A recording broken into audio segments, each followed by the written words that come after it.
Hello everyone, देखिए अब unit and dimension में हम बात करेंगे आज डायमेंशंस की। ठीक है, या डायमेंशनल फार्मूला बोल दो इसको आप। ठीक है, तो देखो डायमेंशंस हम लिखते कैसे हैं किसी भी फिजिकल क्वांटिटी की। आपको फंडामेंटल फिजिकल क्वांटिटीज़ पता है, 7 फंडामेंटल फिजिकल क्वांटिटीज़ थी हमारे पास।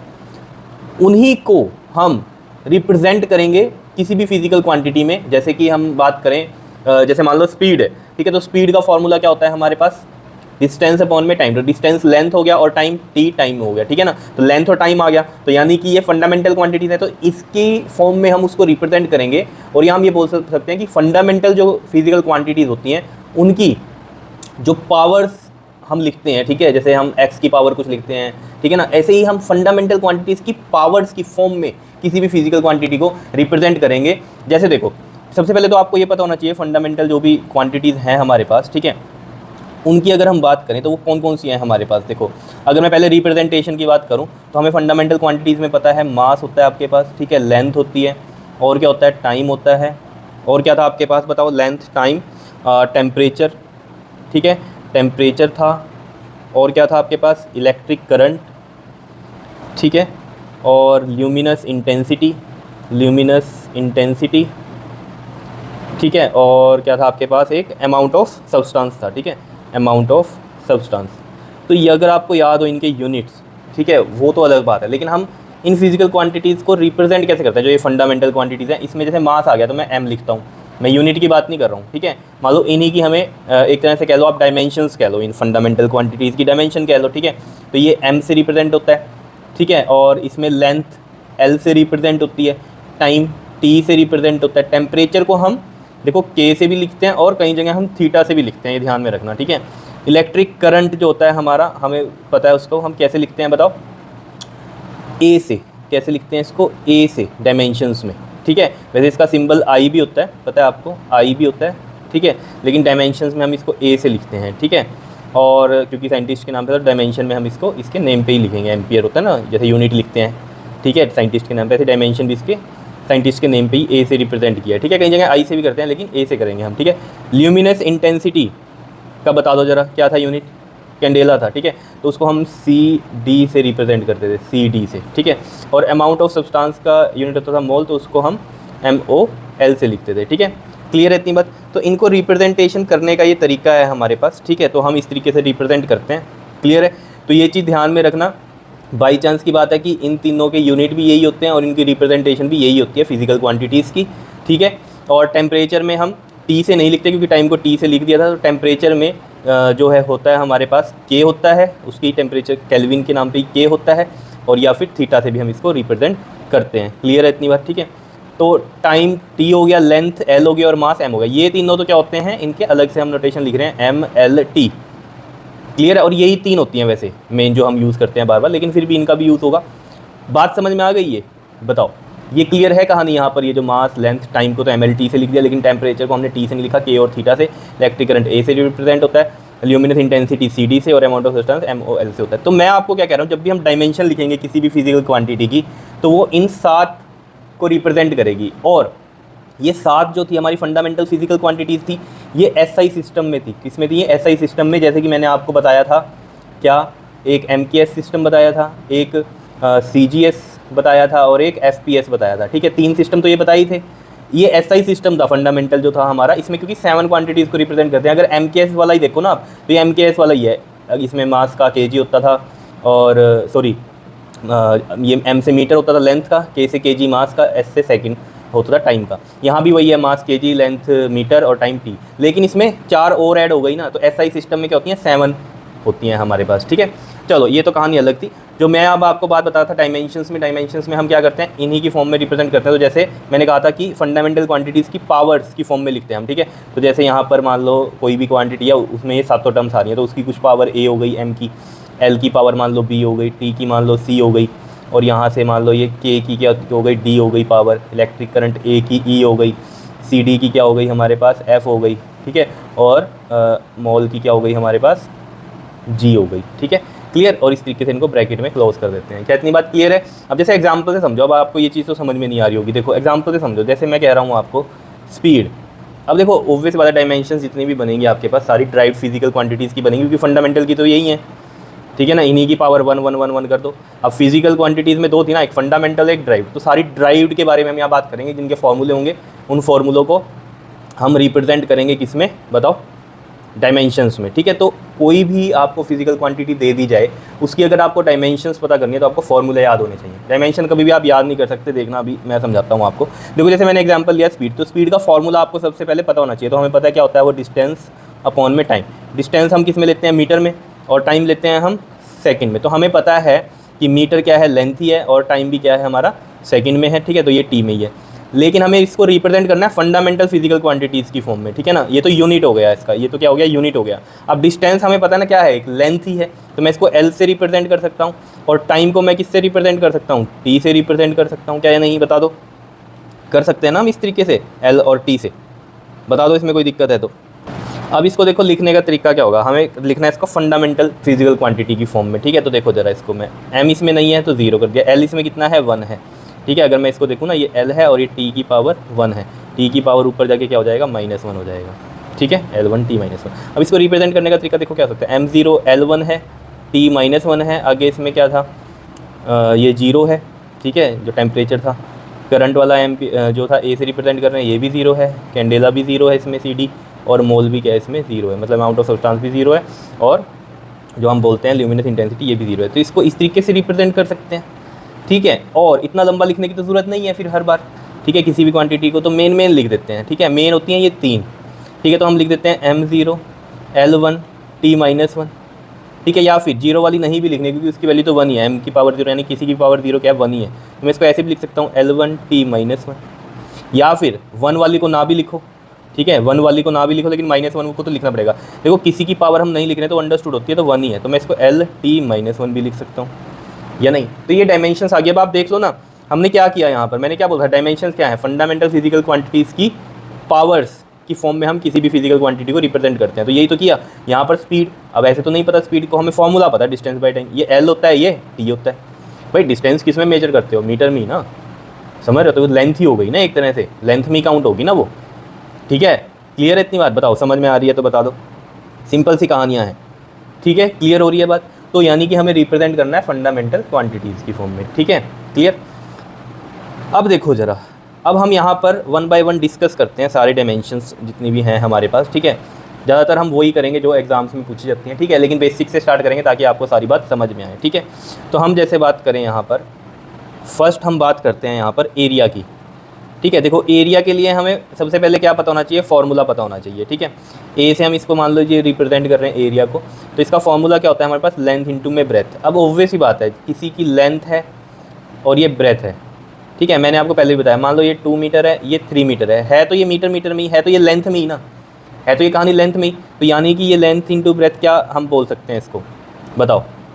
ये भी L और ये भी L, फंडामेंटल फिजिकल क्वांटिटीज़ है ना। तो ये भी 1, ये भी 1, तो कितना आ गया, L2 आ गया इसका। बात इतनी समझ में आ रही है। ठीक है, ऐसे जैसे और समझ लो, जैसे वॉल्यूम है, वॉल्यूम का आपको फॉर्मूला पता है, क्या होता है, लेंथ इंटू ब्रेथ इंटू में हाइट। अब वही बात है, length into breadth into height, मान लीजिए ये 3D में होगा, ऑब्वियस सी बात है, तभी वॉल्यूम की बात आ रही है। ये लेंथ है, ये ब्रेथ है, और ये क्या है, इसकी हाइट है। अब ऑब्वियस सी बात है, यहाँ समझो, ये भी मीटर में होगा, ये भी मीटर में, ये भी मीटर में, सब कुछ क्या है, एक तरह की लेंथ ही है। तो मैं इसका लिख सकता हूँ L, ब्रेथ को भी L और हाइट को भी L, पावर 1 1 1। यहाँ मैंने क्या किया था, बेस सेम है तो पावर्स ऐड हो जाती है। देखो बेस सेम है तो पावर्स ऐड हो जाएंगी, तो L3। क्या इतनी बात समझ में आ रही है। इस तरीके से हमारे डायमेंशंस ये बनती हैं, बिल्कुल ईजी। ठीक है, अब बात करें हम थर्ड, वेलोसिटी की। ठीक है, वेलोसिटी की बात करें, वेलोसिटी का फॉर्मूला क्या होता है बताओ, डिस्प्लेसमेंट अपॉन में टाइम होता है। पता है आप सभी को, डिस्प्लेसमेंट भी क्या है, एक तरह की लेंथ ही है। जैसे स्पीड की भी यही सेम बनेगी। ठीक है, स्पीड में बस क्या आ जाता है हमारे पास, डिस्टेंस अपॉन में टाइम, लेकिन डायमेंशंस दोनों की सेम होती हैं इनकी। ठीक है, तो डिस्प्लेसमेंट भी क्या है हमारे पास, L है, और टाइम क्या है हमारे पास, T है। तो इसको लिखने का तरीका क्या हो जाएगा हमारे पास, L और मान लो ये 1 है, ये भी 1 है। ठीक है, तो ये पावर 1 और T की पावर ऊपर जाके -1, इस तरीके से क्लियर है, रिप्रेजेंट हम कर सकते हैं। यहाँ L1 लगाओ या ना लगाओ कोई दिक्कत नहीं है, लेकिन ऑप्शंस में आपने कंफ्यूज नहीं होना अगर L के ऊपर 1 नहीं दिया हुआ। ठीक है ना, तो आपको समझ जाना है ना कि वो 1 ही है। क्लियर है इतनी बात, बताओ। वेलोसिटी हो गई, स्पीड हो गई, कोई दिक्कत इसमें। ठीक है, सिर्फ स्पीड में फॉर्मूला याद रखना, डिस्टेंस अपॉन में टाइम होता है। ठीक है, क्लियर है इतनी बात। अब आगे हम और चलते हैं और बातें करते हैं इसमें। देखो थर्ड हो गया हमारे पास। फोर्थ हम बात करते हैं यहाँ पर एक्सेलरेशन की। एक्सेलरेशन का जो फार्मूला होता है आपके पास, बताओ क्या होता है। एक्सेलरेशन का फार्मूला होता है आपके पास चेंज इन वेलोसिटी अपॉन में क्या होता है, चेंज इन टाइम या टाइम। देखो अब चेंज आ गया कहीं तो कोई दिक्कत नहीं है, वेलोसिटी तो आपको पता ही है, ठीक है ना। देखो यहाँ पर क्या होता है हमारे पास, फाइनल माइनस इनिशियल वेलोसिटी होती है तो वेलोसिटी में से वेलोसिटी माइनस होगी तो वेलोसिटी ही आएगी। तो यहाँ डायमेंशंस किसके होंगे, वेलोसिटी के ही होंगे। तो वेलोसिटी के हमने डायमेंशंस अभी निकालने हैं, क्या है वो, L(t-1). तो मैं यहाँ लिखता हूँ, देखो L1(t-1) अपॉन में टाइम t है, ये t1 हो गया। अब देखो जरा यहाँ पर L1 है, ठीक है, t ये -1 है, ये 1 ऊपर जाके क्या बनेगा बताओ, ये नीचे प्लस क्या ऊपर जाके क्या बन जाएगा, -1। तो ये कितना हो जाएगा, L1t-2 बन जाएंगी। बताओ क्लियर है इतनी बात या नहीं। यहाँ पर m0 साथ में लगाना है तो लगा सकते हो, कोई दिक्कत नहीं है, ठीक है। ऑप्शंस में MLT की फॉर्म में आपके पास हो सकता है, तो उसमें कंफ्यूज नहीं होना कि m की 0 दी हुई है तो m0 है तो मतलब क्या है, वो 1 ही है। क्या इतनी बात क्लियर है, समझ में आ रही है डायमेंशन हम कैसे बना रहे हैं, बिल्कुल सिंपल है, ठीक है जी। फिफ्थ हम बात करें यहाँ पर, ये हो गया हमारे पास, ठीक है, एक्सेलरेशन हो गया, ये हमारे पास स्पीड हो गई, ठीक क्लियर। और क्या हम कर सकते हैं बताओ इसमें, जैसे मान लो हम इसमें लें एग्जांपल फोर्स का, ठीक है, फोर्स का ले लो एग्जांपल। इसके अंदर देखो फोर्स का जब हम बात करेंगे यहाँ पर, फोर्स के लिए आपको पता है क्या होती है, बताओ फॉर्मूला क्या होता है फोर्स का, बताओ, मास इनटू में एक्सेलरेशन। तो देखो रहे हो यहाँ पर कहानी क्या हो रही है, अगर आपको फॉर्मूला पता है तो आप सब कुछ कर सकते हो। मास के लिए हम m लिख देंगे, ठीक है। एक्सेलरेशन के डायमेंशन हमें पता है क्या है, m की पावर यहाँ 1 होगी। एक्सेलरेशन के पता है ये आए हैं, तो ये हो गए L1t-2। तो कितना आएगा बताओ, m1 L1t-2। और ये फोर्स वाली तो याद ही रख लेना आप, बहुत जगह यूज़ होगी, m1 L1t-2 या फिर MLT-2, इस तरीके से भी आप इसको याद रख सकते हो। क्लियर है इतनी बात या नहीं, बता दो। फोर्स हो गई हमारे पास, ठीक है। उसके बाद हम बात करें इसमें वर्क की, ठीक है। अब वर्क अगर हम देखें, वर्क के लिए जो फॉर्मूला होता है हमारे पास वो होता है क्या, फोर्स इनटू में डिस्प्लेसमेंट। क्लियर। तो इसको ना हम लिखते कैसे हैं वैसे, अगर आपको पता है, वर्क इज इक्वल में फोर्स डॉट प्रोडक्ट होता है ये फोर्स और डिस्प्लेसमेंट का, ठीक है। और ये स्केलर क्वांटिटी होती है, ये चाहे दोनों वेक्टर है लेकिन इनका डॉट प्रोडक्ट क्या आएगा, हमेशा स्केलर आएगा। ये सब बातें आगे अभी आएंगी आपके पास, ठीक है। अभी ज़्यादा कंफ्यूज मत हो आप, सिंपल ये समझो, फोर्स इनटू में डिस्प्लेसमेंट होती है, ठीक है। देखो फोर्स हमें पता है, अभी हमने निकाल लिया अभी m1 L1t-2, डिस्प्लेसमेंट L ही होती है। तो यहाँ पर ये पावर 1 है, 1 और 1 बेस सेम है तो ये पावर्स ऐड हो जाएंगी L वाली। तो m1 L क्या हो गया 2 और t-2, ठीक है। m1 L2 t-2 हो गया हमारे पास, ये बता दो कोई दिक्कत है इसमें, तो सिंपल। उसके बाद हम अगर बात करें एनर्जी की, किसकी बात करें हम यहाँ पर, एनर्जी की। तो देखो ज़रा एनर्जी की अगर हम बात कर रहे हैं यहाँ पर, एनर्जी के लिए देखो, एनर्जी ना दो तरह की हो सकती है, वैसे तो कई तरह की एनर्जी हो सकती है, लेकिन अगर हम बात करें नॉर्मली तो काइनेटिक एनर्जी और एक होती है आपकी पोटेंशियल एनर्जी, ठीक है। तो यहाँ पर अगर हम बात करें काइनेटिक एनर्जी की, तो काइनेटिक एनर्जी का जो फॉर्मूला होता है वो क्या बनता है, half mv², mass into velocity का स्क्वायर। तो देखो कॉन्स्टेंट जितने भी होंगे ना आपके पास, वो सारे क्या होते हैं आपके पास, डायमेंशन लेस होते हैं। क्या होते हैं वो, सभी डायमेंशन लेस होते हैं। तो मैं यहाँ लिख दूँ, कोई डायमेंशंस नहीं होते, जो भी नंबर्स होते हैं, ठीक है। मैं यहाँ लिख दूँ न्यूमेरिकल वैल्यू, ठीक है, और लॉग, एक्सपोनेंशियल जितने भी होंगे, और ट्रिग्नोमेट्रिक फंक्शन, ये भी सारे क्या होंगे, सभी हमारे डायमेंशन लेस होंगे, ठीक है। आर डायमेंशन लेस, याद रखना ये डायमेंशन लेस होते हैं। जितने भी नंबर्स होंगे ये, इनके कोई डायमेंशन नहीं है, या लॉग में कुछ हो, या एक्सपोनेंशियल में कुछ हो, या ट्रिग्नोमेट्रिक फंक्शन हो, जैसे साइन में कुछ भी है, कोस में है, ठीक है। ये सब क्या होते हैं, हमारे डायमेंशन लेस होते हैं। क्लियर है इतनी बात। तो यानी कि इसकी तो कोई डायमेंशंस नहीं होगी, सिर्फ mv² में हम देखते हैं। मास है, m से रिप्रेजेंट करेंगे कैपिटल, v वेलोसिटी के अभी हमने यहाँ पर देखे थे, क्या थे हमारे पास, बता दो, L(t-1), ठीक है। तो मैं यहाँ लिख देता हूँ, ये तो हो गए मास के, पावर 1 है, और ये है L(t-1), ये पावर 1 है, और इसका भी स्क्वायर है। तो देखो स्क्वायर है तो कैसे होगा, देखो m1 ये तो है ही, स्क्वायर अंदर आएगा जब, तो L² हो जाएगा, और t ये -2 हो जाएगा। अब देखो यहाँ से ML2t-2 ये आ रही है, क्या ये एनर्जी का सेम डायमेंशन है जो कि वर्क का था, बिल्कुल। तो ये कई बार पेपर में आता है आपसे कि सेम डायमेंशंस किसकी होंगी, ठीक है, ऑप्शन में देता है, ठीक है ना। तो ये चीज़ें आपको याद रहनी चाहिए, वर्क की, एनर्जी की। और एक इसमें ना एक और टर्म आती है टॉर्क, ठीक है। टॉर्क की भी सेम रहेगी, वो मैं आगे करवा दूंगा आपको। पहले मैं यहाँ लिख देता हूँ एक लाइन यहाँ पर, क्या कि work, energy and torque. Torque का जो फॉर्मूला होता है ना, फोर्स इनटू में क्या होता है आपके पास, परपेंडिकुलर डिस्टेंस होता है, ठीक है। तो आप कर सकते हो उसको, आप खुद से सोल्व करना, मैं अभी आगे कराऊंगा ये, ठीक है। वर्क, एनर्जी और टॉर्क हैव सेम डायमेंशनल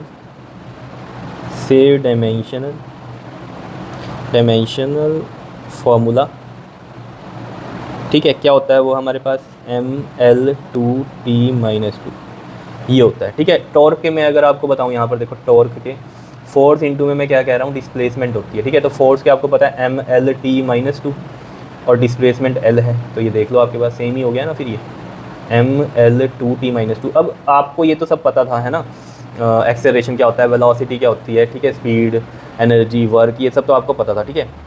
अगर हम बात करें इसमें किसकी, जैसे हमारे पास बात हो रही है किसकी, टॉर्क की, है ना। टॉर्क क्या होती है, टॉर्क फोर्स की तरह ही होती है कोई चीज़, लेकिन अगर वो किस फॉर्म में हो, घूमने की फॉर्म में हो। जैसे हम कहते हैं एक पहिया घूम रहा है ना, पहिया घूम रहा है अगर, तो वो क्या है, उसकी टॉर्क है, उसमें टॉर्क कितनी लग रही है। जैसे सिंपल सोचो, एक साइकिल आपने स्टैंड पे खड़ी करी, ठीक है, जो पुरानी साइकिल्स होती हैं जैसे मान लो वो, ठीक है, और उसका टायर फिर आपने ऐसे हाथ से ऐसे किया, ऐसे फोर्स लगाई, लेकिन वो फोर्स ना होकर वो उस पर क्या लगी, टॉर्क, क्योंकि वो घूमने लग गया पहिया, ठीक है ना, तो वो होती है टॉर्क। क्लियर है इतनी बात या नहीं, समझ में आ रही होगी थोड़ी थोड़ी, आगे बहुत क्लियर हो जाएंगे। अभी यहाँ तो सिर्फ हमारा काम क्या है, डायमेंशंस का, डायमेंशंस हम निकाल लें, ठीक है। ये थी हमारे पास, ठीक है, काइनेटिक एनर्जी। इसी में सेकंड आती है हमारे पास क्या, gravitational potential energy. Potential energy के लिए भी हमें पता है यहाँ पर ग्रेविटेशनल, अगर हम पोटेंशियल एनर्जी की बात कर रहे हैं तो हमारे पास जो फॉर्मूला होता है यहाँ पर वो क्या होता है, mgh। m is mass and g is बताओ एक्सेलरेशन ड्यू टू ग्रेविटी, यानी कि एक्सेलरेशन ही है। एक्सेलरेशन का आपको पता ही है यहाँ पर क्या था, बताओ डायमेंशन, L1, इसको ऐसे ब्रैकेट में कर लो, g का क्या है L1 t-2 और h क्या है, लेंथ ही है, तो इसको L1 कर लिया, ठीक है। अब देखो ये m1 है, L देख लो कितने हैं, ये 2 हो गए, तो L2 t-2, तो ये भी एनर्जी है, लेकिन डायमेंशंस क्या है इनकी, सेम ही है। तो कोई भी एनर्जी है, साउंड एनर्जी है, हीट एनर्जी है, कोई भी एनर्जी है, सबके डायमेंशंस यही रहेंगे। क्लियर है, फॉर्मूले चाहे अलग हैं लेकिन डायमेंशंस सभी की सेम आएगी एनर्जी की। क्लियर है, बताओ कोई दिक्कत इसमें, तो इतनी बात क्लियर हो रही है, बता दो जी। तो ये टॉर्क वाला था ना, इसे 8 नंबर मान लेना यहाँ पर, ठीक है। वैसे जो टॉर्क, वैसे पता क्या होता है आपके पास, R क्रॉस F होता है वैसे ये, ठीक है, ठीक है। अगर मैं यहाँ पर बताऊँ ना, डिस्प्लेसमेंट R से हम लिखते हैं इसको, R क्रॉस F होता है, और क्रॉस को हम ना साइन थीटा में लिखते हैं, तो RF साइन थीटा होता है, वैसे बात बता रहा हूँ ये। चलो ये 8 नंबर का था, ठीक है। 9th हम बात करते हैं पावर। देखो पावर के लिए आप सभी को फॉर्मूला पता है, क्या होता है आपके पास, एनर्जी अपॉन में टाइम। इलेक्ट्रिकल एनर्जी होती है यहाँ पर, ठीक है, अपॉन में टाइम होता है, ठीक है। तो एनर्जी का आपको पता ही है क्या है, ml2t-2, ये है फॉर्मूला, और मतलब डायमेंशन, और टाइम का है t, ठीक है।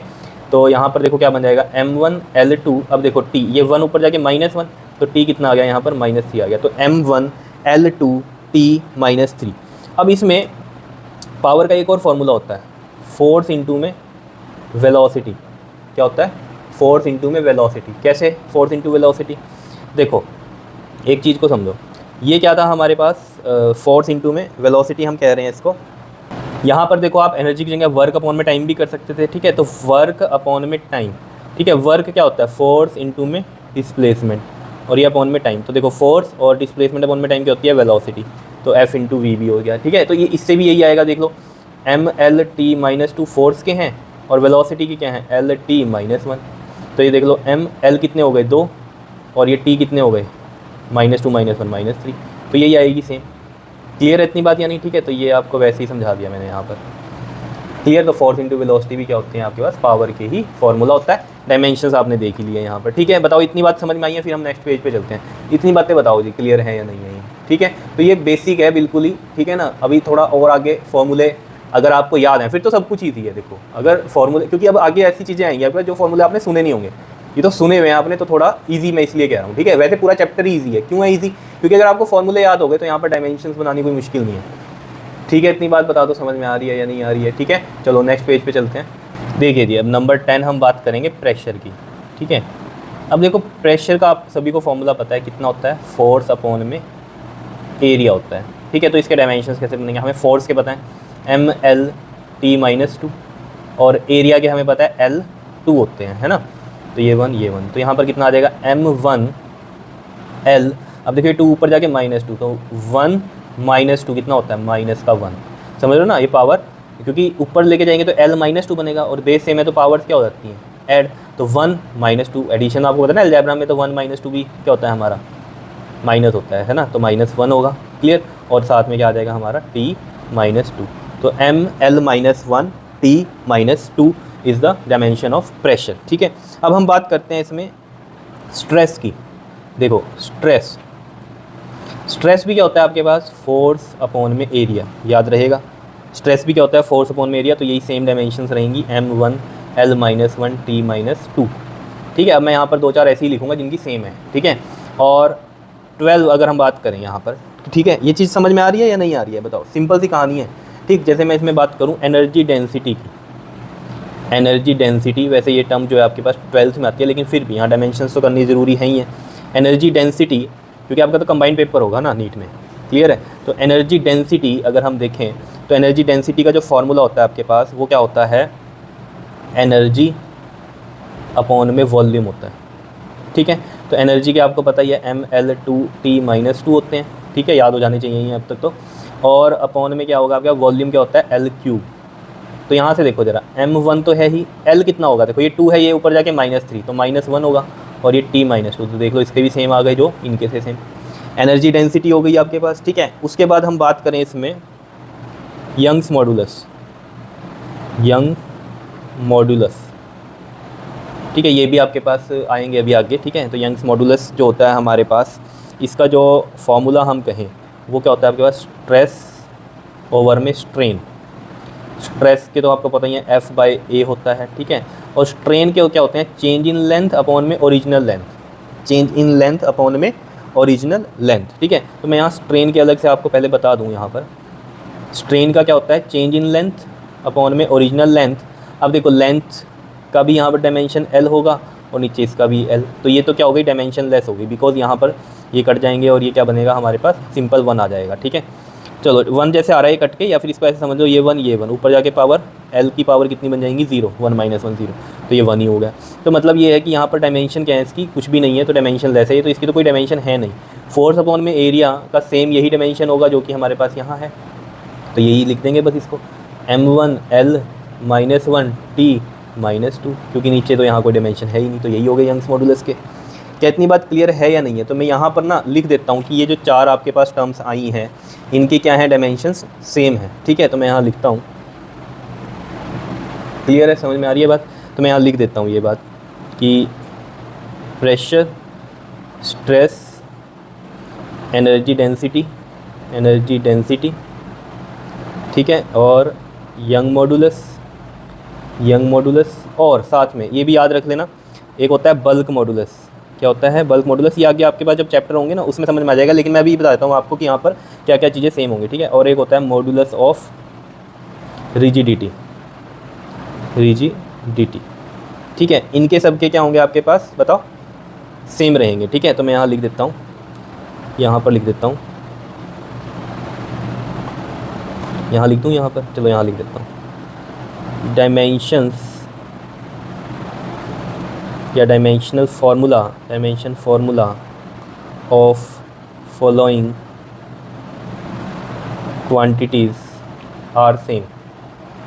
बोर तो नहीं हो गए, ठीक है। और इन सब के क्या थे हमारे पास डायमेंशंस, ml-1 t -2, ठीक है, ये है इन सब के। क्लियर है, याद रहेगी चीज़ या नहीं रहेगी, बता दो ज़रा, कोई दिक्कत है तो बताओ इसमें, ठीक है।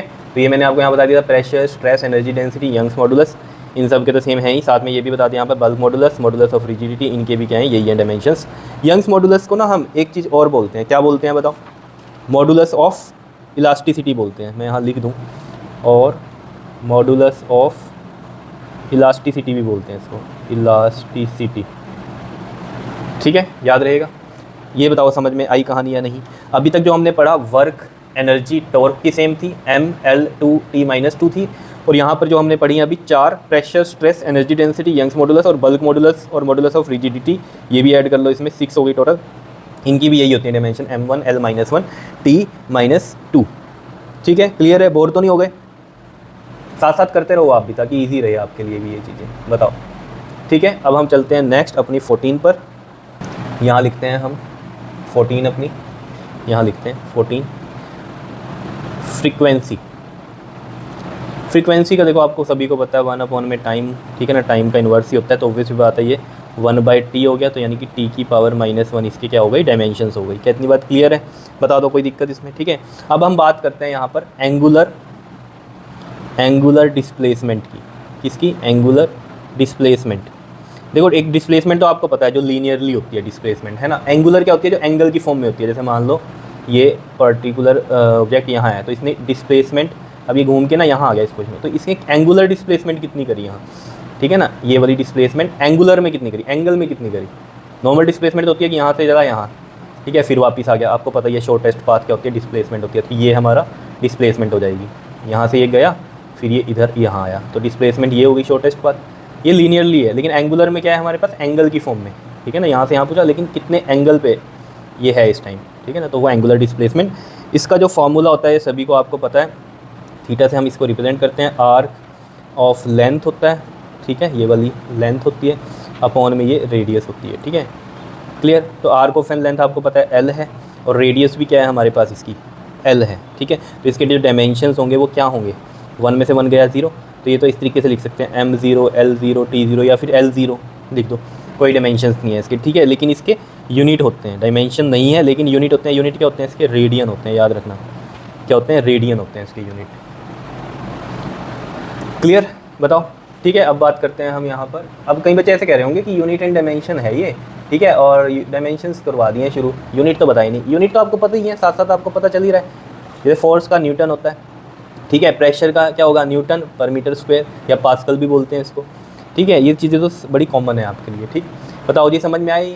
15 समझ में आए। अब एंगुलर डिस्प्लेसमेंट अगर है तो ऐसे ही एंगुलर वेलोसिटी भी होगी और एंगुलर एक्सेलरेशन भी होगा, ऑब्वियस सी बात है, ठीक है। तो 16th में हम बात करें एंगुलर वेलोसिटी की, तो एंगुलर वेलोसिटी जो होती है हमारे पास वो क्या होती है, इसका फॉर्मूला क्या होता है एंगुलर वेलोसिटी का। इसका फॉर्मूला होता है आपके पास, इसको हम ओमेगा से वैसे रिप्रेजेंट करते हैं, ठीक है। इसका फॉर्मूला होता है एंगुलर डिस्प्लेसमेंट अपॉन में क्या होता है हमारे पास, टाइम। जैसे नॉर्मल वेलोसिटी क्या थी, डिस्प्लेसमेंट अपॉन में टाइम, तो यहाँ एंगुलर वेलोसिटी है तो एंगुलर डिस्प्लेसमेंट अपॉन में टाइम। अब एंगुलर डिस्प्लेसमेंट की तो आपने देख ही लिया था, कोई भी डायमेंशन नहीं होती है ना, m0 l0 t0 ऐसे था, और टाइम के t हो गए हमारे पास, तो ये तो कुछ भी नहीं है, ये तो 1 ही है ना, समथिंग पावर 0 इज़ 1, तो 1/t आ रहा है, तो यानी कि t-1 इसके हो गए डायमेंशंस, क्लियर है। और इसका जो यूनिट होता है वो क्या बनेगा बताओ, यहाँ से एंगुलर डिस्प्लेसमेंट का क्या होता है, रेडियन, और टाइम का सेकंड, तो रेडियन पर सेकंड हो गए, ठीक है। 17 ऐसे ही हम बात करेंगे किसकी, एंगुलर, बताओ किसकी, एक्सेलरेशन की, ठीक है, एंगुलर एक्सेलरेशन की। क्लियर है इतनी बात? इसको हम अल्फा से डिनोट करते हैं, ठीक है। एंगुलर एक्सेलरेशन का जो फॉर्मूला होता है आपके पास वो क्या होता है, एंगुलर वेलोसिटी अपॉन में टाइम। जैसे नॉर्मल एक्सेलरेशन वेलोसिटी अपॉन में टाइम होता है, यहाँ एंगुलर एक्सेलरेशन है तो एंगुलर वेलोसिटी अपॉन में टाइम। तो यहाँ पर देखो जरा, एंगुलर वेलोसिटी के अभी आपने निकाले t-1 थे, और इसका क्या है, t है नीचे, तो ये पावर 1 ऊपर जाके -1, तो ये कितना बन गया, t-2। समझ गए ना, ये पावर 1 है ऊपर जाके -1, तो -1 -1 -2 होता है, तो t-2 आ गया।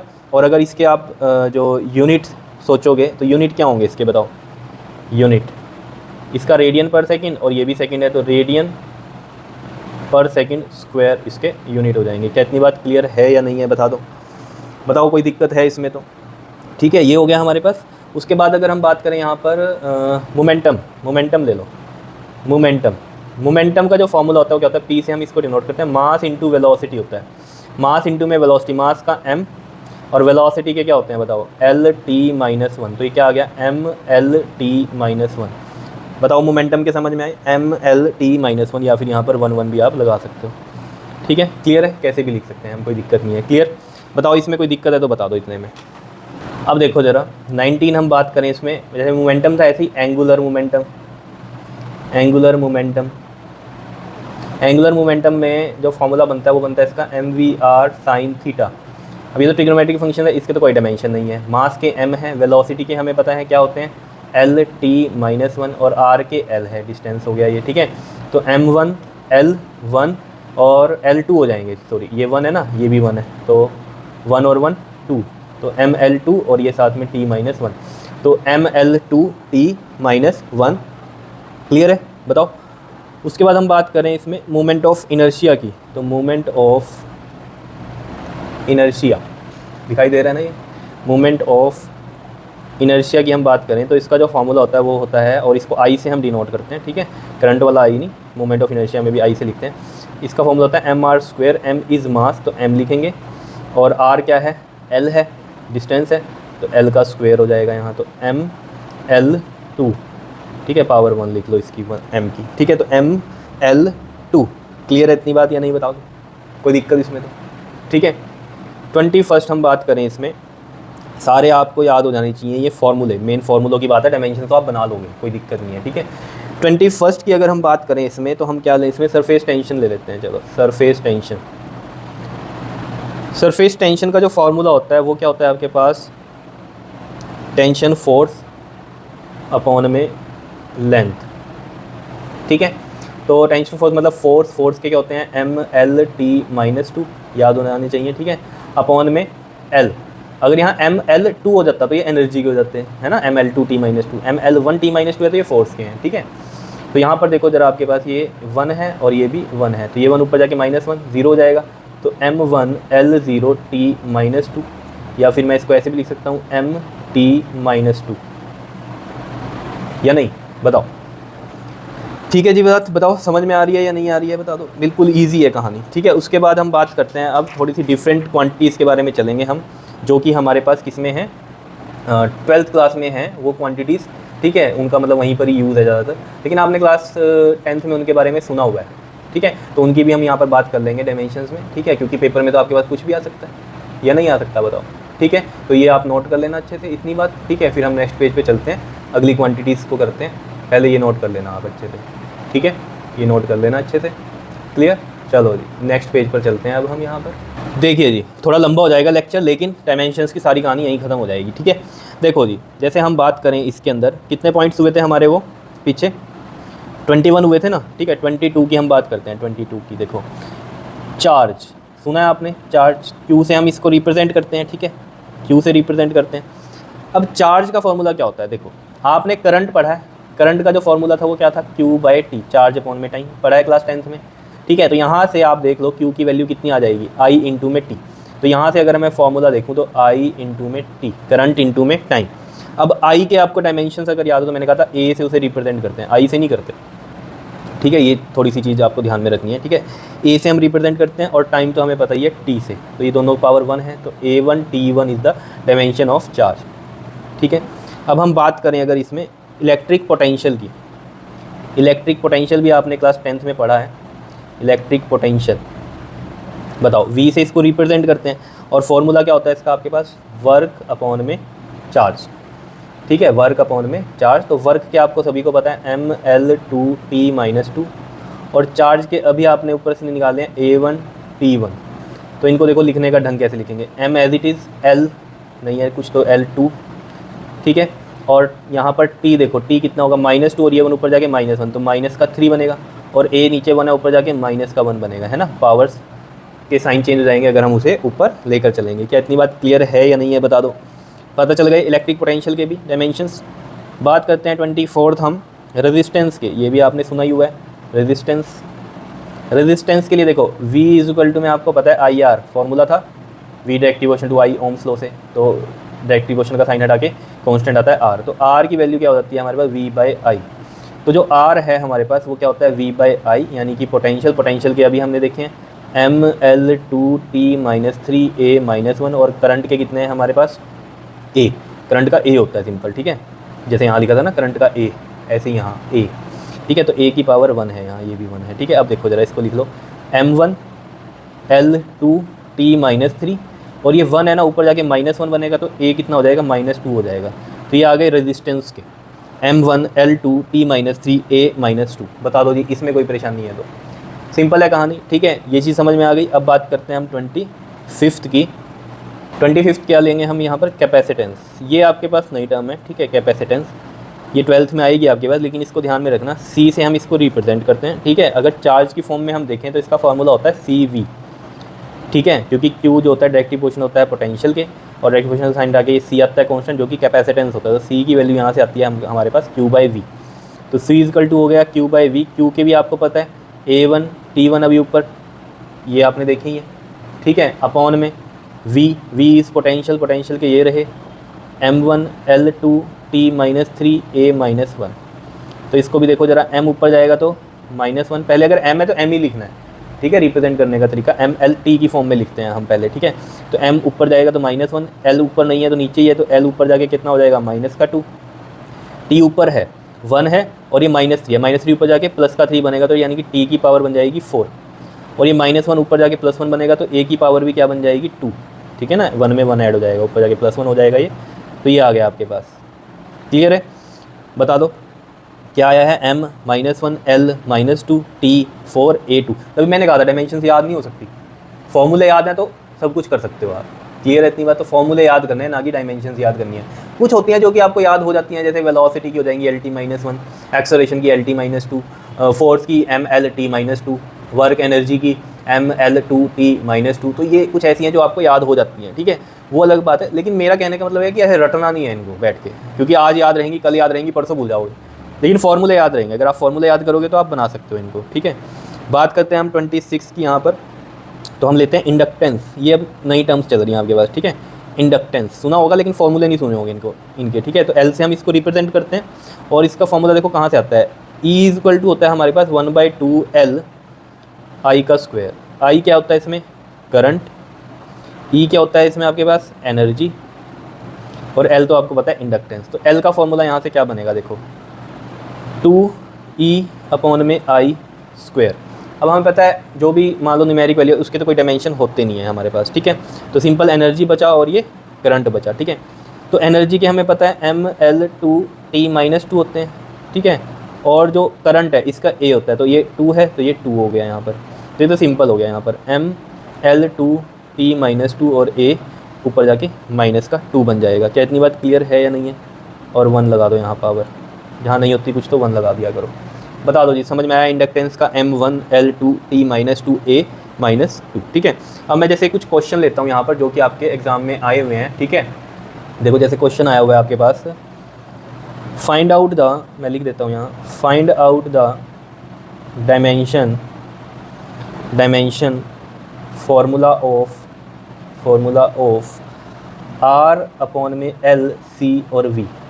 अब देखो यहाँ पर R क्या है, रेजिस्टेंस है, L क्या है, इंडक्टेंस है, C कैपेसिटेंस है, V यहाँ पोटेंशियल है ना कि वेलोसिटी है। क्लियर, क्योंकि इलेक्ट्रिक सर्किट की बात हो रही है यहाँ पर, तो ऑब्वियस बात है रेजिस्टेंस है तो यहाँ V क्या है हमारा, ये पोटेंशियल है, ठीक है। अब देखो इन सब को आपने ड्राइव किया हुआ है यहाँ पर, देखो रेजिस्टेंस के भी आपने किए हुए हैं, ठीक है, ये रहे रेजिस्टेंस के, इंडक्टेंस के L के भी किए हुए हैं ये यहाँ पर नीचे, ठीक है, C के भी किए हुए हैं और V के भी किए हुए हैं। अगर ये सिंपल आपके पास आता है तो रेजिस्टेंस का फॉर्मूला पता है आप बना लोगे डायमेंशन, L के पता है बना लोगे डायमेंशन, C का फॉर्मूला पता है बना लोगे, V का पता है बना लोगे, डायमेंशन अलग अलग बना लोगे जैसे यहाँ बनाए हैं, और ये वैल्यूज़ यहाँ पुट करो, ठीक है, तो सॉल्व हो जाएंगी। तो देखो ज़रा R के लिए हम डायमेंशन लिखते हैं ज़रा, देखो R अपॉन में LCV है, R के डायमेंशन देखो ये हैं, ये लिख दो यहाँ पर, M1 L2T -3 A -2, ठीक है।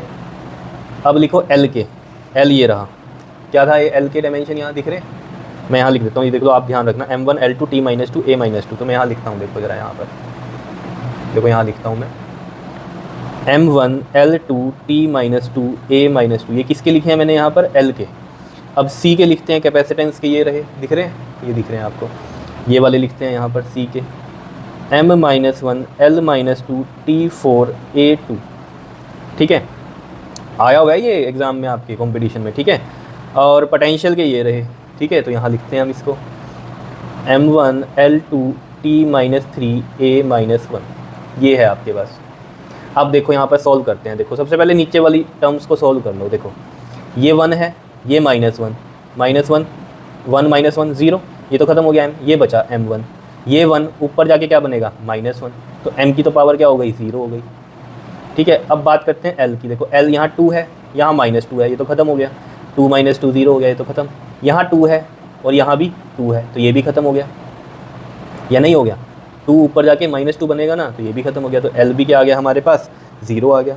बताओ समझ रहे हो बात को। अब T को देखते हैं, T नीचे देखो क्या है, -2 और ये 4, देखो -2 + 4 और यहाँ क्या है -3, कितना बन गया ये नीचे अगर हम t देखें तो -2 प्लस का 1 और ये -1 हो गया, ठीक है। तो यानी कि t -1 बचा यहाँ पर नीचे, समझ रहे हो। अगर t यहाँ -1 है और ऊपर है -3 तो नीचे क्या बचा हमारे पास -1, ऊपर जाके वो बनेगा +1, तो कितना बच गया ये -2, तो t -2 आ गया, समझ रहे हो। अब a को सोल्व कर लो, a कितना है यहाँ -2, यहाँ 2, तो -2 + 2 ये तो 0 हो गया। यहाँ क्या बचा a -1, ठीक है। तो a -1 ऊपर जाके क्या बनेगा +1, तो -2 + 1 क्या होता है -1, तो a कितना आ गया -1।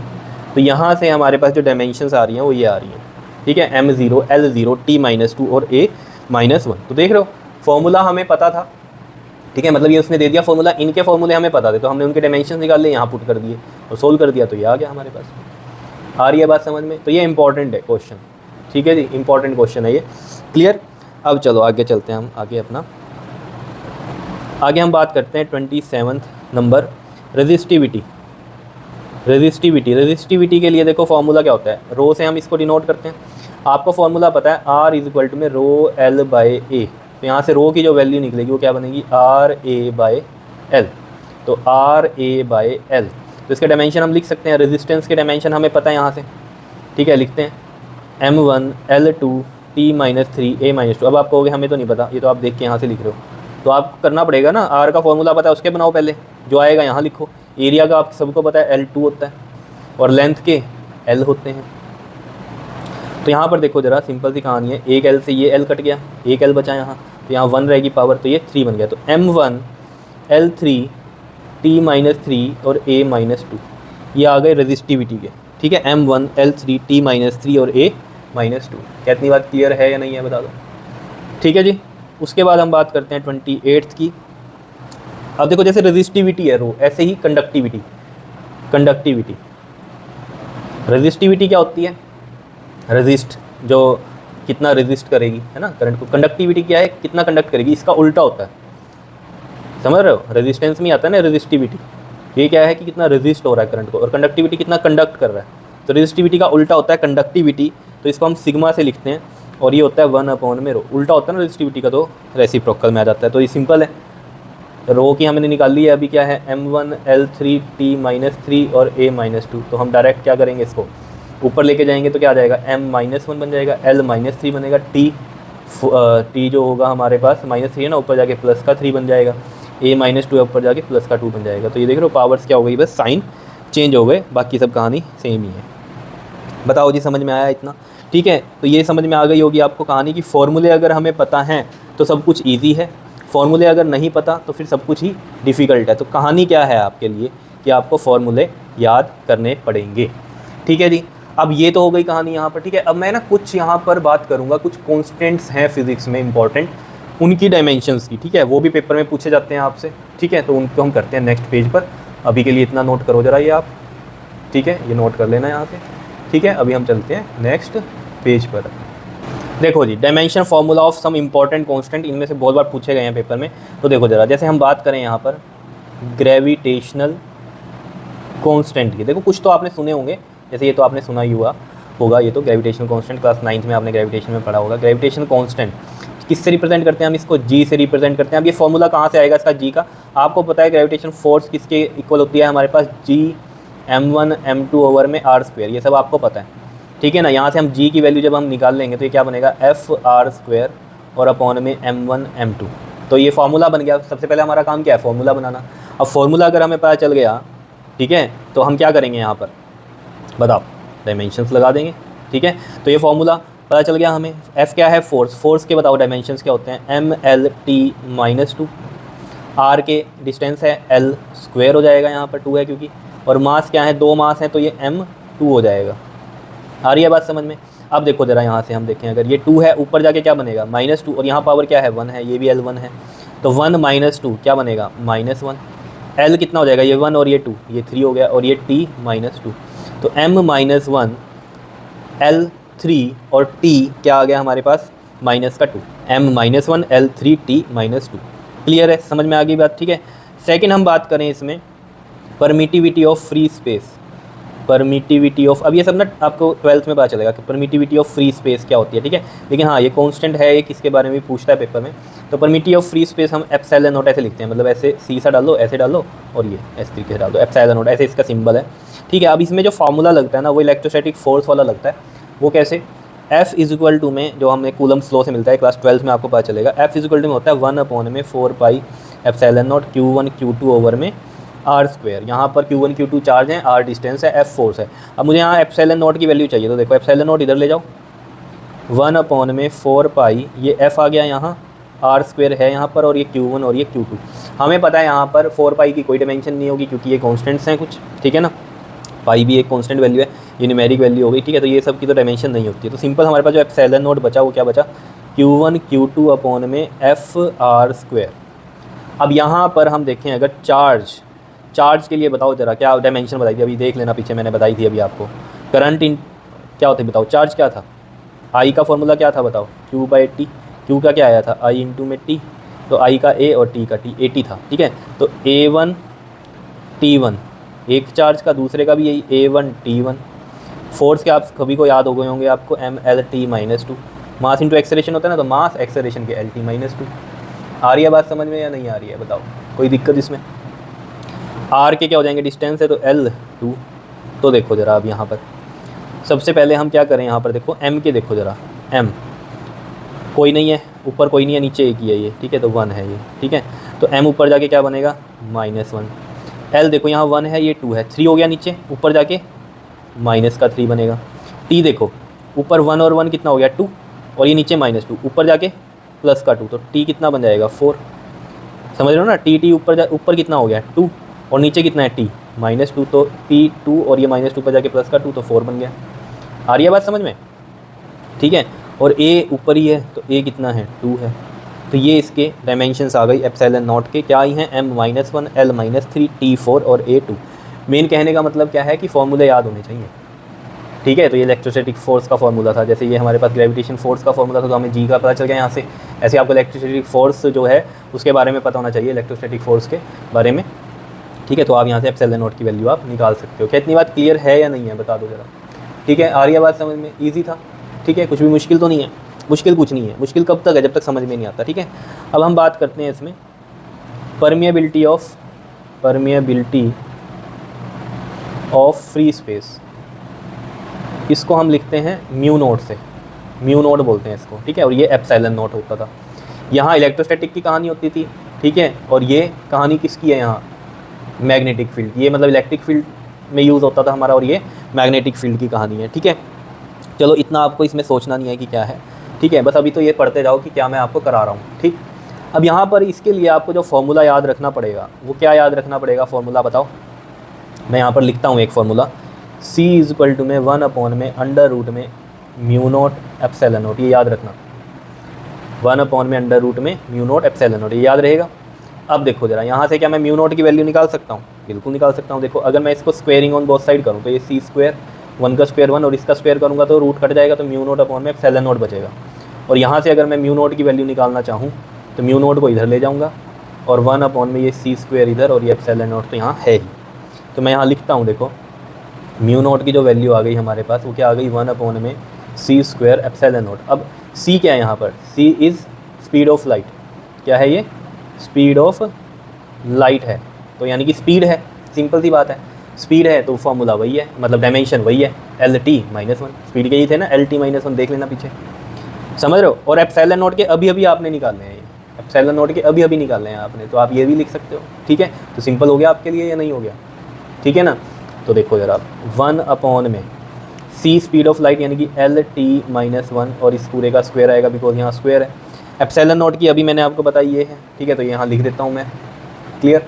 तो देखो ज़रा यहाँ लिखता हूँ मैं ये M-1 L-3 T4 A2, ये लिख दी, ठीक है। अब देखो ज़रा यहाँ पर अगर मैं इसको यहाँ पर देखूँ, पहले नीचे सॉल्व करता हूँ, चलो देखो ये L2 बन जाएगा, ये T-2 बन जाएगा, ठीक है ना, पावर ऐसे मल्टीप्लाई हो गई। और ये M-1 है, L-3 है, T4 है, और A क्या है 2 है। अब देखो ज़रा 1 अपॉन में यहाँ पर अगर हम देखें M-1 है, -1 ही रहने देते हैं। L यहाँ पर देखो ये 2 है, ये -3 है, तो 2 - 3 -1 यही होगा, तो L भी कितना हो गया, -1 हो गया। T देखो यहाँ -2 है, ये 4 है, तो 4 - 2 T2 हो जाएगा, ठीक है, और यहाँ A2 बचा। तो अब इसको हम ऊपर लेके जाएंगे तो पावर्स क्या हो जाएंगी, इनके साइन चेंज हो जाएंगे। तो M1 हो गया, LB1 हो गया, T-2 हो गया और A-2 हो गया। तो इसके डायमेंशन ये आ गए म्यू नॉट के, M1 L1 T-2 और A-2। सिंपल है। तो देख रहे हो, अगर फॉर्मूला पता है तो बहुत ईजी हो जाती है कहानी, नहीं तो फिर ये अटक जाएंगे क्वेश्चन। ठीक है, अब जैसे हम एक क्वेश्चन लेते हैं यहाँ पर जो कि पेपर में आए हुए हैं। देखो, find out dimension formula of under root में म्यू नॉट एप्सिलॉन नॉट। अब इसके कैसे निकाल लोगे बताओ आप? सिंपल है, फॉर्मूला आपको पता ही है या नहीं पता? C में 1 में under root mu naught epsilon naught पता है, इसको इधर ले जाओ, अंडर रूट में म्यू नॉट एप्सिलॉन नॉट। तो ये 1/c बचा, c क्या है? स्पीड ऑफ लाइट है। तो 1 में L-T-1 बन जाएगा, स्पीड का यही होता है डायमेंशन। तो इधर देखो, L ऊपर जाके क्या बन जाएगा? -1, क्योंकि यहाँ 1 है तो ऊपर जाके -1, T नीचे -1 है तो यहाँ T1 बन जाएगा। तो L-1 T1। क्लियर है, ये इसका आंसर आ जाएगा। ऐसे ही और क्वेश्चन ले लो, जैसे इसी में ही, जैसे फाइंड आउट डायमेंशन ऑफ, इस तरीके से मैं लिख दूँ, म्यू नॉट एप्सिलॉन नॉट की पावर 3/2। अब जैसे ये तो 1/2 थी पावर, अगर मान लो 3/2 हो जाए, रूट को 1/2 बोलते हैं ना, तो ऐसे ये 3/2 हो जाए तो क्या होगा? देखो सिंपल है, देखो C को मैं जो फॉर्मूला मुझे पता है, C में 1 में अंडर रूट में म्यू नॉट एप्सिलॉन नॉट है ना, मैं उसको अंडर रूट को ऐसे लिख सकता हूँ 1/2। अब मुझे पता है 3/2 करना है, तो यानी कि यहाँ 3 होगा। अब यहाँ यानी कि क्यूब करना है इसका, अगर इसको क्यूब करना है तो cube root on both side करेंगे हम, समझ रहे हो? क्यूब रूट नहीं, sorry, cube, taking cube on both side. ठीक है, तो क्यूब हम जब करेंगे तो ये C³ हो जाएगा, 1 का क्यूब 1 होगा, म्यू नॉट एप्सिलॉन नॉट का क्यूब करेंगे तो इंटू 3 होगा, तो ये 3/2 हो जाएगा। सिंपल है। अब म्यू नॉट एप्सिलॉन नॉट 3/2 इधर चला गया और 1 के नीचे आ गया C³। तो हमें अब पता है 1 में L-T-1, C के डायमेंशंस होते हैं स्पीड के, ठीक है, और पावर कितनी है? 3 है। तो 1 में L³ T-3, और ये ऊपर जाएंगी तो क्या बन जाएंगी बताओ? L-3 और T3। आ रही है बात समझ में या नहीं आ रही है बताओ? सिंपल सी बात है। ठीक है, क्या बन गई हमारे पास? ये L-3 और T3, इसका आंसर आ गया। आए हुए हैं ये क्वेश्चन एग्जाम्स में, समझ रहे हो दोनों? तो ये, क्योंकि अगर आपको फॉर्मूला पता है तो आपके लिए ईजी है, फॉर्मूला ही नहीं पता तो बस बैठे रहो, फिर थोड़ी हो जाएगा ये क्वेश्चन, फिर नहीं हो सकते। क्लियर? आ रही है बात समझ में या नहीं बताओ? ठीक है, ठीक है, तो इतना नोट करो आप। नेक्स्ट पेज पे चलते हैं, हम थोड़े और कॉन्स्टेंट्स लिखते हैं, ठीक है, जो कि इंपॉर्टेंट है हमारे पास, जो कि आपने पहले कभी नहीं सुने लेकिन करने तो हैं ही। ठीक है, तो ये करो पहले नोट, फिर हम चलते हैं आगे। चलो जी, नेक्स्ट पेज पे चलते हैं। हाँ जी, देखो जी, अब 4th नंबर पे हम करेंगे कांस्टेंट है प्लैंक्स कांस्टेंट। देखो, प्लैंक्स कांस्टेंट हम लिखते हैं H से, ठीक है, H से इसको रिप्रेजेंट करते हैं। वही है, इसमें भी कहानी, फॉर्मूला पता होना चाहिए। देखो, मोमेंटम होता है हमारे पास H/λ, that is momentum, formula पता होना चाहिए। ठीक है, देखो 11 करेंगे हम कांस्टेंट्स, तो भी सोच रहे हो कि ख़त्म ही नहीं हो रहा लेक्चर। मोमेंटम, ठीक है, और यहाँ पर लैम्डा है क्या हमारे पास? ये वेव लेंथ, क्या है? वेव लेंथ है। ठीक है, वेव लेंथ है तो यानी कि ये लेंथ ही है, समझ रहे हो? लेंथ के यूनिट होते हैं, ठीक है, क्लियर? एंगस्ट्रॉम में चलते हैं, ये बड़ी मतलब छोटी यूनिट है, ठीक है, तो एंगस्ट्रॉम में चलती हैं, जो कि हमारे पास होता है 1 एंगस्ट्रॉम 10⁻⁻10 मीटर होता है। ठीक है, चलो ये आगे अभी पढ़ेंगे हम ये सब, अभी के लिए इतनी बात समझो। ठीक है, तो यहाँ से मैं H प्लैंक्स कांस्टेंट का फॉर्मूला बना सकता हूँ, क्या? P⁴। अब मोमेंटम आपको पता होगा, क्या था बताओ? Momentum mass into velocity. तो मास इंटू वेलोसिटी के लिए जो डायमेंशंस बनी थी वो बनी थी हमारी ML-T-1, ठीक है, और लैम्डा क्या है? लेंथ ही है, मैंने कहा, तो ये L हो गया। ठीक है, तो यहाँ से देखो ज़रा, ये ML2T-1 किसके आ गए आपके पास? डायमेंशंस प्लैंक्स कांस्टेंट के आ गए। ठीक है, इसी तरीके से हमारे पास एक कांस्टेंट आता है बोल्ट्जमैन कांस्टेंट। कहोगे ये क्या है सर? पढ़ोगे आगे, अभी के लिए तो बस समझ लो कि क्या है बोल्ट्जमैन कांस्टेंट। इसको हम लिखते हैं K से। ठीक है, फॉर्मूला कौन सा यूज़ होता है इसमें? एनर्जी इक्वल टू में होता है 3/2 KT। K तो यही है बोल्ट्जमैन कांस्टेंट। T इसमें क्या है? टेम्परेचर है, टाइम नहीं है, क्या है? टेम्परेचर है। E क्या है? इसमें एनर्जी है। ठीक है, तो अब तो आप कर ही सकते हो। अब इसमें कैसे करोगे आप बताओ ज़रा? बिल्कुल ही सिंपल है कहानी, बताओ। यहाँ से K की वैल्यू निकाल लो। K की वैल्यू कितनी बनेगी इधर? 2E, और ये 3 नीचे आएगा और ये T यहाँ आ गया। अब देखो, इसमें 2/3 की तो कोई डायमेंशन नहीं है, सिर्फ E और T की है। तो एनर्जी के आप सभी को पता है वर्क वाली होती है ML2T-2। टेम्परेचर को बताओ कैसे लिखते हो आप? K के से भी लिख सकते हो, थीटा से भी लिख सकते हो, तो मैं के से यहाँ लिख रहा हूँ, कन्फ्यूज़ मत होना, ये भी के है, ये भी के है, ठीक है। टेम्परेचर के डायमेंशन में इस तरीके से लिखना है, तो बस सिंपल हो गया ml2 T-2, ये के ऊपर जाके -1 हो जाएगा, ठीक है जी। तो ये इसकी डायमेंशंस आ गई। क्लियर है, बताओ। सिंपल m1 है तो 1 लगा दो यहाँ, m1l2 T-2 K-1, ठीक है। इसी तरीके से हमारे पास एक और आता है स्टीफन्स कांस्टेंट। कौन सा आता है? Stefan's constant. अब ये क्या होता है, देखो स्टीफन्स कांस्टेंट को हम सिग्मा से लिखते हैं, ठीक है। इसके लिए जो फॉर्मूला यूज़ होता है वो होता है P में सिग्मा A T⁴। अब यहाँ पर भी याद रखना P क्या है हमारे पास, पावर है, A क्या है, एरिया, और T क्या है यहाँ, टेम्परेचर है, ठीक है। और सिग्मा का आपको पता है स्टीफन्स कांस्टेंट। तो यहाँ से सिग्मा की वैल्यू क्या आएगी, P(A)T⁴, ये हो गया। पावर क्या आप सभी को पता है क्या होता है, बताओ, एनर्जी अपॉन में टाइम, वर्क अपॉन में टाइम होता है यानी कि, ठीक है। तो यहाँ से कितना बनेगा ये हमारे पास, देखो पावर के होते हैं हमारे पास ml2 T-3, क्लियर। अपॉन में याद होनी चाहिए अब ये पावर की है, ठीक है। फॉर्मूला भी याद है तो आप बना लोगे, जैसे मुझे पता था वर्क अपॉन में टाइम, तो वर्क के पता है ml2 T-2, नीचे T है तो ऊपर जाके वो -1, तो T-2 में -1 -3 हो जाएगा, तो ये -3 हो गया। एरिया के आपको सभी को पता है L²। टेम्परेचर के क्या हो जाएंगे हमारे पास, K4 हो जाएगा। तो देखो ज़रा यहाँ से m as it is, L देखो यहाँ 2 है, ये 2 है, ये कट गया, ठीक है। क्या बचा यहाँ T-3 और K बचा -4, क्योंकि ऊपर जाके ये पावर माइनस में आ जाएगी। क्या इतनी बात समझ में आ रही है बात या नहीं, बताओ। तो m1 है, T-3 है, और K क्या है हमारे पास, -4 है। क्लियर है, स्टीफन्स कांस्टेंट भी समझ में आ गया। तो मेन कहानी क्या है, फॉर्मूलों की ही है। फॉर्मूले अगर याद है आपको तो सब कुछ ईजी है। क्लियर।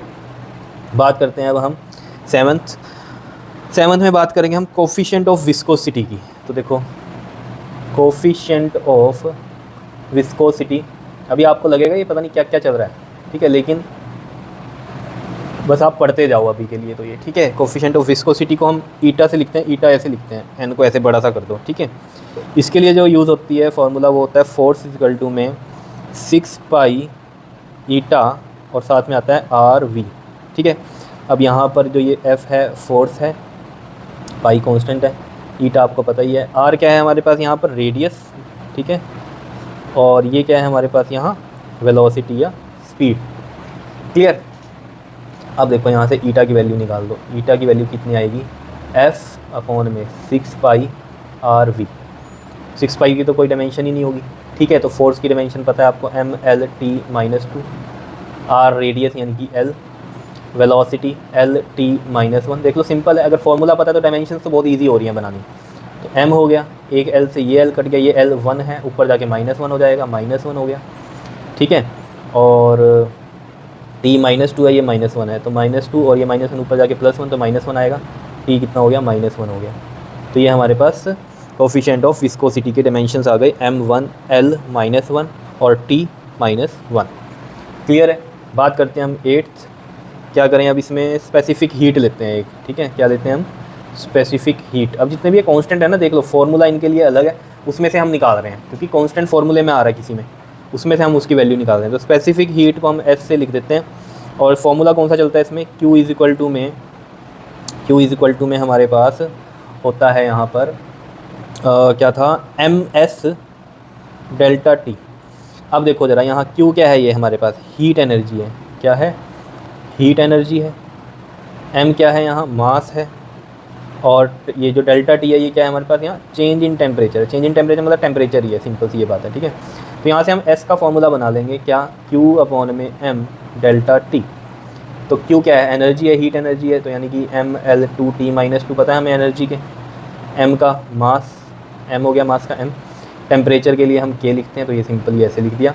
तो यहाँ देखो ज़रा, ये m से m कट गया, तो सिंपल m तो आ गया 0, L कितना आया 2, T-2 और K-1। तो इस तरीके से हमने लिख दिया इसको, या नहीं बताओ। या सिंपल L2 T-2 K-1 भी लिख सकते हो, कोई दिक्कत नहीं है।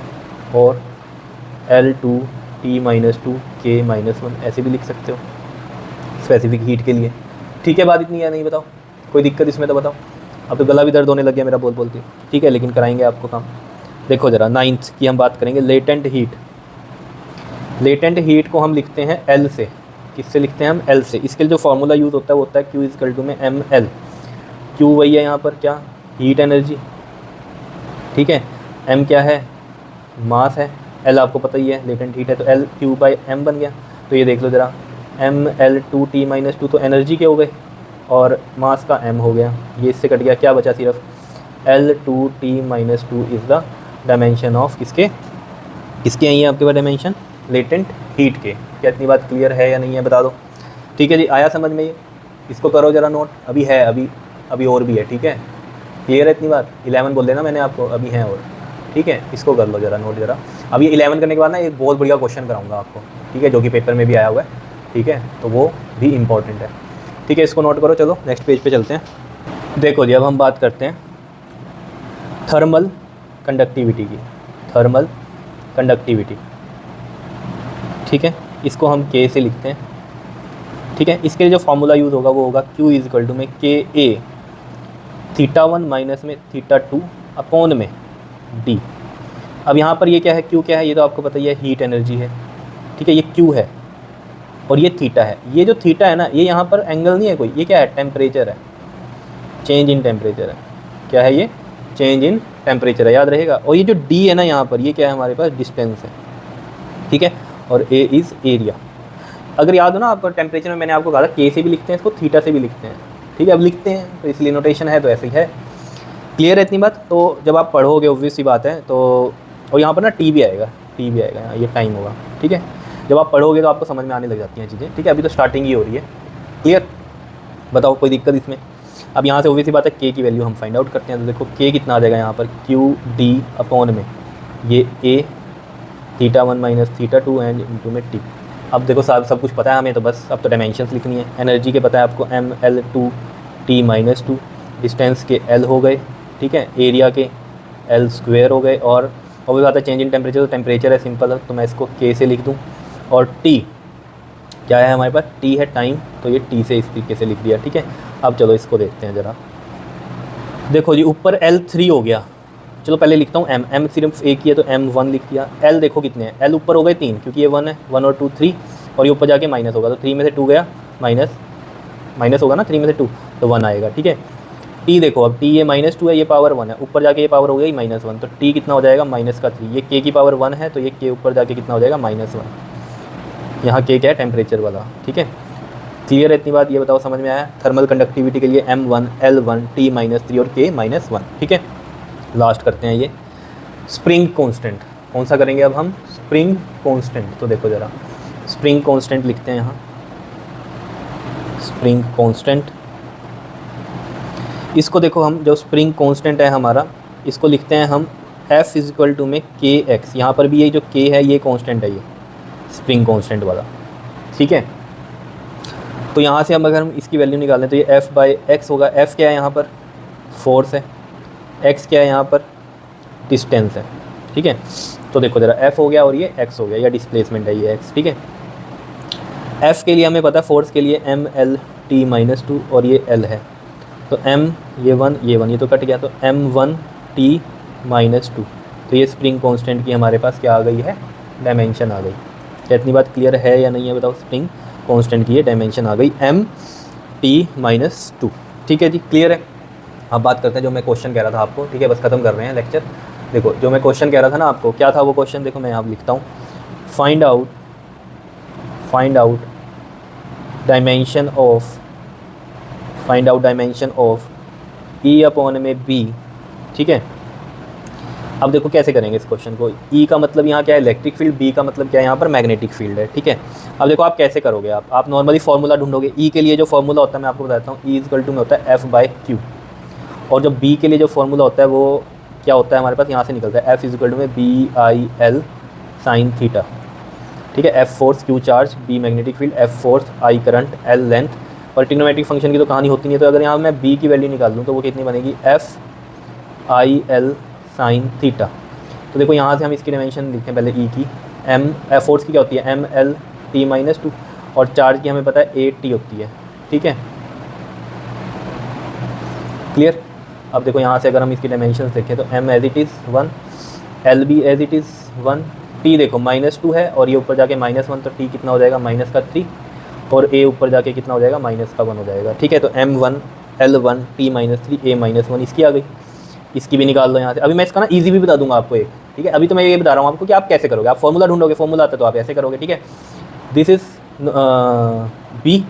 अब फोर्स के लिए हमें पता है क्या होगा, M L T minus two, और आई के लिए कितना होगा आपके पास ए, एल के लिए एल, ठीक है, ये होंगे, ऐसे ब्रैकेट्स में लिख दो। और ये तो ट्रिग्नोमेट्रिक फंक्शन है, इसका तो कुछ नहीं होगा। तो देखो ज़रा, एम वन, एल ये वन है, ये वन है, ये तो कट गया, ठीक है, ये तो कुछ नहीं है, टी माइनस टू, और ए वन है यहाँ, तो ये ऊपर जाके माइनस वन, ये बन गई किसकी, बी की हमारे पास, ठीक है।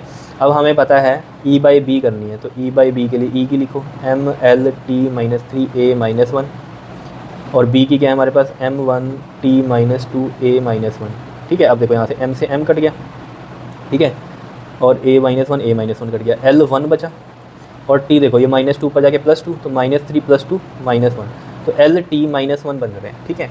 अब इसके लिए देखो ज़रा, अगर आप इजी वे में सोचो, इसका एक फॉर्मूला होता है, क्या होता है बताओ।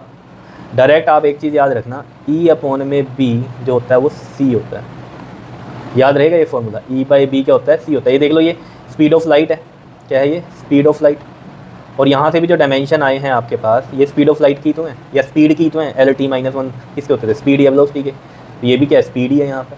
तो ये फॉर्मूला याद रहेगा, electric field upon magnetic field क्या होता है, इक्वल टू में स्पीड ऑफ लाइट। अगर ये याद है आपको तो सिंपल है, आप सिंपल ही लिख देते हैं, ई बाई बी है ना, ये तो सी के इक्वल होता है स्पीड ऑफ लाइट के, यानी कि स्पीड के यूनिट क्या होते हैं, डायमेंशन क्या होते हैं, एल टी माइनस वन।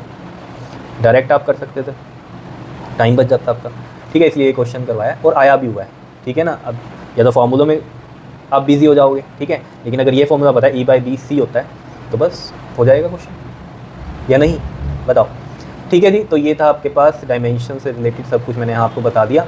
अब नेक्स्ट वीडियो में हम इनका यूज़ क्या होता है, एप्लीकेशंस क्या हैं इन डायमेंशंस की जो हमने करी हैं, ठीक है, तो वो हम पढ़ेंगे, ठीक है। लेकिन यहाँ पर जो मैंने आपको कराया इनमें से कोई ना कोई क्वेश्चन आपका बनता ज़रूर है, ठीक है। तो बाकी आप जैसे जैसे आगे पढ़ाई करोगे, जो भी और कोई नई टर्म आएगी आपके पास, ठीक है, तो आपको उसका फॉर्मूला पता होगा तो आप उसकी डायमेंशन लिख सकते हो, ठीक है। आपको बस ये पता होना चाहिए डायमेंशन बनाते कैसे हैं, क्लियर है, तो ये नोट कर लेना अच्छे से, क्लियर, सिंपल ही था वैसे तो, कुछ भी मुश्किल नहीं है, क्लियर। मैं बार बार बोलता हूँ आपको, मुश्किल कब है, जब तक आपको वो चीज़ समझ में नहीं आती है, नहीं तो सब कुछ ही ईजी है, क्लियर। ओके जी, थैंक यू।